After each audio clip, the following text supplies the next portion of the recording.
السلام علیکم ورحمۃ اللہ وبرکاتہ۔ ان الحمد للہ الصلاة والسلام على سید الرسل وخاتم الانبیاء والمرسلین، اما بعد فاعوذ باللہ من الشیطان الرجیم، بسم اللہ الرحمن الرحیم۔ قال النبی صلی اللہ علیہ وسلم: الرجب شہر اللہ والشعبان شہری ورمضان شہر امتی، وقال رسول اللہ صلی اللہ علیہ وسلم: اللہم بارک لنا فی رجب وشعبان وبلغنا رمضان۔ صدق اللہ العظیم۔ ان اللہ وملائکتہ یصلون علی النبی یا ایہا الذین آمنوا صلوا علیہ وسلموا تسلیما۔ اللهم صل على محمد وعلى آل محمد كما صليت على إبراهيم وعلى آل إبراهيم إنك حميد مجيد۔ اللهم بارك على محمد وعلى آل محمد كما باركت على إبراهيم وعلى آل إبراهيم إنك حميد مجيد۔ انتہائی قابل عزت و تکریم میرے بزرگوں، نوجوان دوستوں، صاحبوں، ساتھیوں، جمادی الثانی اپنے اختتام کی طرف ہے اور رجب کا محتشم مہینہ شروع ہونے کو ہے۔ ممکن ہے آج اس کی پہلی رات ہو، نہیں تو یقیناً پھر کل پہلی رجب ہو سکتی ہے۔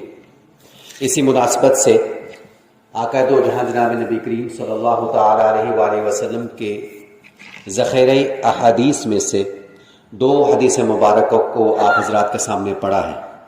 اللہ رب العزت کی بارگاہ میں دعا ہے کہ اللہ رب العزت مجھے ان احادیث کی روشنی میں حق اور سچ بیان کرنے کی توفیق نصیب فرمائے اور پھر ہم سب کو اس پر عمل کرنا آسان فرمائے۔ اللہ کے نبی جناب سرکار عالم صلی اللہ تعالی علیہ وآلہ وسلم ارشاد فرماتے ہیں: الرجب شہر اللہ، کہ رجب کا مہینہ اللہ کا مہینہ ہے۔ کس کا مہینہ ہے؟ شہر اللہ، اللہ کا مہینہ۔ اور آگے فرمایا وشعبان الشہری، نبی علیہ السلام نے ارشاد فرمایا کہ شعبان میرا مہینہ ہے۔ اور پھر اس کے آگے رمضان شہر امتی، رمضان جو ہے امتیوں کا مہینہ ہے۔ اللہ اکبر۔ اور پھر آپ علیہ السلام نے ارشاد فرمایا اللہم بارک لنا فی رجب و شعبان، کہ اللہ تعالی، اے اللہ ہمارے لیے رجب اور شعبان میں برکت عطا فرما، بارک لنا، برکت عطا فرما، وبلغنا رمضان، اور ہمیں خیر و عافیت کے ساتھ رمضان تک پہنچا دے۔ یہ میرے نبی علیہ السلام کا معمول مبارک، جب آپ رجب کا چاند دیکھ لیتے تھے تو اس دعا کو پڑھنے کا معمول بنایا کرتے تھے۔ تو ہمیں بھی چاہیے، ممکن ہے آج رات کو چاند ہو یا کل ہو، تو جب بھی ہو ہم یہ دعا یاد کریں اور چاند کو دیکھ کر یہ دعا پڑھیں۔ نبی علیہ السلام کے عمل میں سے ہمیں یہ ایک عمل ملتا ہے۔ اور فرمایا کہ فیہا اربعۃ حرم، اللہ رب العزت نے 4 مہینوں میں حرمت والے بنائے ہیں، تکریم والے بنائے ہیں، عزت والے بنائے ہیں۔ 3 مہینے تو اکٹھے ہی آتے ہیں، ذی القعدہ، ذی الحجہ آخر میں، اور پھر پہلا محرم، 3 اکٹھے ہی آتے ہیں۔ اور اس کے بعد رجب کا مہینہ ہے، تو یہ 4 مہینے فیہا اربعۃ حرم ہیں۔ اور رجب کا جو نمبر بنتا ہے وہ 7واں نمبر بنتا ہے۔ اللہ رب العزت کی رحمت ہے خاص اس رجب کے ساتھ۔ نبی علیہ السلام ارشاد فرماتے ہیں کہ اس مہینے کی خاص جو بات ہے وہ اللہ کی مغفرت کے ساتھ جڑی ہوئی ہے، اللہ کی رحمت کے ساتھ جڑی ہوئی ہے۔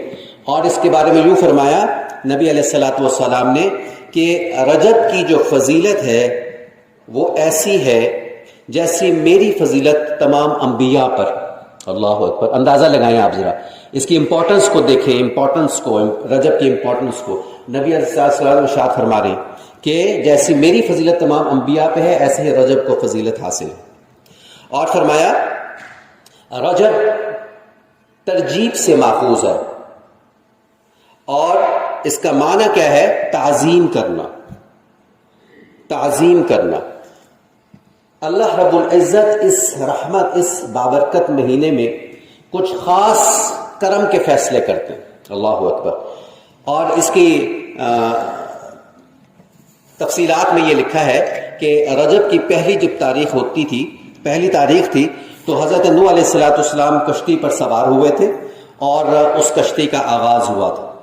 اور پھر اس مہینے کی امپورٹنس، تحفہ معراج، حضور علیہ السلام کو معراج کا سفر کرایا گیا اور اس معراج کے سفر میں بہت ہی بڑا ذکر، نماز کا ذکر اس امت کو ملا. اللہ اکبر. پھر فرمایا کہ زکوٰۃ کی فرضیت اس مہینے میں ہوئی، رجب میں. اور غزوہ تبوک بہت بڑا غزوہ تھا، وہ اس مہینے میں ہوا. اور پھر نبی علیہ السلام کے ایک بڑے عظیم صحابی ہیں حضرت امیر معاویہ رضی اللہ تعالیٰ عنہ، ان کی یوم وفات بھی اسی مہینے میں ہوئی. بہرحال اب رجب جو ہے اس میں 3 لفظ ہیں، را جیم با. را جیم با. را سے کیا مطلب ہے؟ رجب کی را سے مطلب ہے رحمت الہی، اور جیم سے مطلب ہے جرم، کس کے؟ بندے کے جرم. اور پھر اس میں با سے مراد ہے بر، یعنی بھلائی. تو اللہ رب العزت نے یہ فرمایا کہ میری رحمت را والی اور میرا بر آخری والا، با والا، میری رحمت اور میری بھلائی کے درمیان میرے بندے کے گناہوں کو کر دو. اللہ اکبر. جب اللہ کی رحمت اوپر ہے، پھر نیچے بر ہے، اللہ کی بھلائی ہے، بیچ میں اللہ کے بندے کے گناہ آ گئے، تو پھر رحمت خاصہ متوجہ ہوتی ہے اور اللہ پاک رحمت کا بہانہ ڈھونڈ کر بندے کو معاف کر دے. اللہ اکبر. یہ ہے رجب کی خاصیت. اور پھر یہ فرمایا کہ اس میں توبہ استغفار زیادہ سے زیادہ کی جائے. رجب کے مہینہ جب شروع ہوتا ہے تو اعمال کی طرف رغبت بڑھ جاتی ہے. پھر شعبان کا مہینہ ہے اور پھر رمضان ہے، تو ایک تسلسل انسان کا شروع ہوتا ہے اللہ کی طرف بڑھنے کا. اور اس کے بارے میں فرمایا کہ جو شخص اس رجب کے مہینے میں 3 دن کے روزے رکھتا ہے، اللہ پاک نے اپنے ذمے لے لیا ہے کس بات کو؟ کہ اس کے گزشتہ سالوں کے گناہوں کی معافی ہو جاتی ہے. اللہ اکبر. اور بقیہ عمر میں گناہوں سے حفاظت ہو جاتی ہے. اور تیسری بات فرمائی، قیامت کے دن اللہ رب العزت اس شخص کو پیاس سے امان نصیب فرمائیں گے. جب ہر انسان کے اوپر نفسی کا عالم ہوگا تو جو پیاس کی شدت ہوگی، اللہ پاک اس دن پیاس کی شدت سے امان عطا فرمائیں گے جو شخص اس رجب کے مہینے میں روزے رکھتا ہے. اللہ اکبر. اور جب روزوں کی بات ہوئی، نبی علیہ السلام نے بڑی ترغیب ارشاد فرمائی کہ روزے اس ماہ میں رکھنے چاہیے. تو ایک بوڑھا شخص تھا، وہ آیا، وہ کہنے لگا یا رسول اللہ صلی اللہ علیہ وسلم، میری تو عمر بہت زیادہ ہے، میری عمر بہت زیادہ ہو گئی، آپ نے اتنے روزوں کی فضیلت ارشاد فرمائی ہے، تو میں تو اتنے زیادہ روزے نہیں رکھ سکتا، تو میرے لیے کیا ہے؟ تو آپ علیہ السلام نے ارشاد فرمایا، اچھا جو شخص رجب کی 1 تاریخ کا روزہ رکھ لے، پھر فرمایا رجب کی 15 تاریخ کا روزہ رکھ لے، اور پھر فرمایا کہ جو شخص آخری تاریخ کا روزہ رکھ لے، یہ 3 روزے رکھ لے، وہ ایسا ہے جیسے پورے مہینے روزے سے رہا. اس کو فضیلت ایسی حاصل ہوئی کہ اس کو پورے مہینے کے روزوں کی اس کا ثواب مل گیا. اچھا جو شخص 7 دن کے روزے اس ماہ میں رکھتا ہے، اللہ پاک اس کی حفاظت فرماتے ہیں. کس سے؟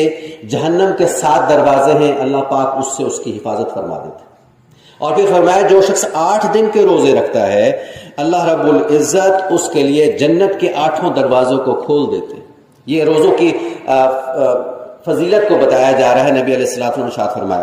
اور آپ نے یہ بھی فرمایا غفلت میں زندگی نہ گزارو، اس ماہ میں اطاعت کے ساتھ زندگی گزارو، اللہ کی بندگی کے ساتھ زندگی گزارو. فلا تظلموا فیہن انفسکم، قرآن کی آیت ہے، اپنی جانوں پہ ظلم نہ کرو. فلا تظلموا، نہ ظلم کرو، فیہن انفسکم، اپنی جانوں پر. اپنی جانوں پہ ظلم کرنے سے کیا مراد ہے؟ کہ گناہ کی طرف نہ جاؤ، گناہ کی زندگی کو اختیار نہ کرو، بلکہ اللہ کی رحمت خاصہ کو ڈھونڈو. اللہ کی رحمت خاصہ سے تم حاصل کرنے کی کوشش کرو. اور نبی علیہ السلام نے ارشاد فرمایا کہ 5 راتیں ایسی ہیں کہ جو اللہ کے ہاں بڑی قربت کی راتیں ہیں اور بڑی قبولیت کی راتیں ہیں، ان میں دعائیں قبول ہوتی ہیں، وہ کون سی 5 راتیں ہیں؟ فرمایا کہ رجب کی پہلی تاریخ کی جو رات ہے، رجب کی پہلی تاریخ کی جو رات ہے وہ بڑی امپورٹنٹ ہے، اس میں دعائیں قبول ہوتی ہیں۔ اور پھر آپ نے فرمایا کہ شب برات جو اگلے مہینے کی 15 تاریخ کو آئے گی، اس میں اللہ رب العزت کی طرف سے اعلان معافی ہوتے ہیں، دعائیں قبول ہوتی ہیں۔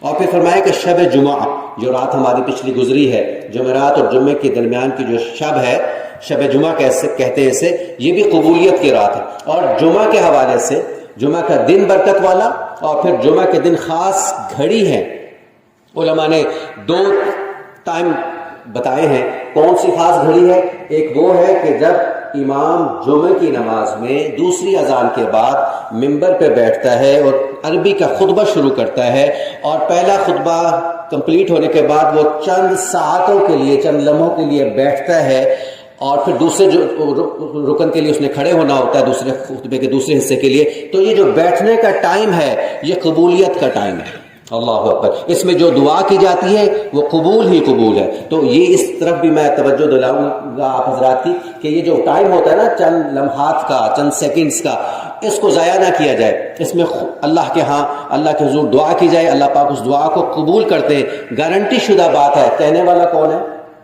نبی علیہ الصلوۃ والسلام۔ جو بات نبی علیہ الصلوۃ والسلام کی زبان اقدس سے نکلی ہے، ادا ہوئی ہے، اس میں کوئی شک کی گنجائش ہی نہیں ہے، وہ قبول ہی قبول ہے۔ تو یہ تیسری بات ہو گئی۔ اور چوتھی بات کیا ہوئی؟ عید الفطر کی جو رات ہوتی ہے وہ بھی قبولیت کی ہوتی ہے، اور 5ویں جو رات ہوتی ہے وہ عید الاضحیٰ کی جو رات ہوتی ہے وہ بھی قبولیت کی ہوتی ہے۔ تو یہ 5 راتیں ہیں، قبولیت کی راتیں ہیں۔ قبولیت میں ان میں جس کو میسر ہو وہ اس میں عبادت کرے اور اللہ سے اپنے گناہوں کی معافی مانگے۔ اور فرمایا کہ جو پہلے دن کا روزہ ہے اس کا اجر اللہ پاک یہ دیتے ہیں کہ 3 سال کے گناہوں کا کفارہ ہوتا ہے، اور دوسرے دن کا روزہ 2 سال کے گناہوں کا کفارہ، اور تیسرے دن کا روزہ 1 سال کے گناہوں کا کفارہ۔ یہ میں نے آپ کو روزوں کے حوالے سے، اس کی فضیلت کے حوالے سے باتیں بتائی ہیں جو نبی پاک صلی اللہ علیہ وسلم نے احادیث میں ارشاد فرمائی ہے۔ تو ہمیں چاہیے کہ ہم ان اوقات سے اور اس مہینے سے فائدہ اٹھائیں، اور جو جو کام نبی علیہ الصلوۃ والسلام نے ارشاد فرمایا اس کو ویسے کرنے کی کوشش کریں۔ اور پھر فرمایا کہ رجب جو ہے یہ بیج بونے کا مہینہ ہے۔ رجب کیا ہے؟ بیج بونے کا مہینہ ہے، اور شعبان اس میں پانی ڈالنے کا، بیج انسان جب ڈالتا ہے تو اس کا اگلا کام کیا ہوتا ہے؟ پانی دینا ہوتا ہے۔ تو شعبان کا مہینہ پانی ڈالنے کا مہینہ ہے، اور رمضان کیا ہے؟ بیج بھی بو دیا، پانی بھی دے دیا، اور پھر اس کے بعد تیسری جو کیٹیگری ہے وہ یہ ہے کہ فصل کاٹنے کا مہینہ ہے۔ تو رمضان فصل کاٹنے کا مہینہ ہے۔ تو اس پہ علماء لکھتے ہیں کہ جس شخص نے عبادت کا بیج نہیں بویا رجب کے اندر، اور ان بیجوں پر آنسو کا پانی نہیں ڈالا، اس کو سیراب نہیں کیا، تو پھر وہ رمضان میں رحمت کی فصل کیسے کاٹ سکتا ہے؟ تو رحمت کی فصل کاٹنے کے لیے ضروری ہے کہ انسان بر کی طرف آئے، بھلائی کی طرف آئے، نیکی کی طرف آئے، گناہوں سے اپنے آپ کو روکے، گناہوں سے اپنے آپ کو بچائے، اور نیکی کی طرف بڑھے، اللہ کے حکم کی طرف بڑھے، اللہ کے نبی کا درود شریف پڑھنے کی طرف بڑھے، قرآن کریم کو سیکھنے سکھانے کی طرف بڑھے، اور اعمال صالحہ کے ساتھ جڑ جائے، اور غفلت کی زندگی کو چھوڑ دے، معاصیت کی زندگی کو چھوڑ دے۔ جب انسان اللہ کی طرف بڑھتا ہے تو اللہ کی رحمت خاصہ اس کے ساتھ رہتی ہے، اس کے ساتھ رہتی ہے۔ اللہ چاہتا ہے کہ میرا بندہ میری طرف آئے تو پھر میں اس کو بخش دوں۔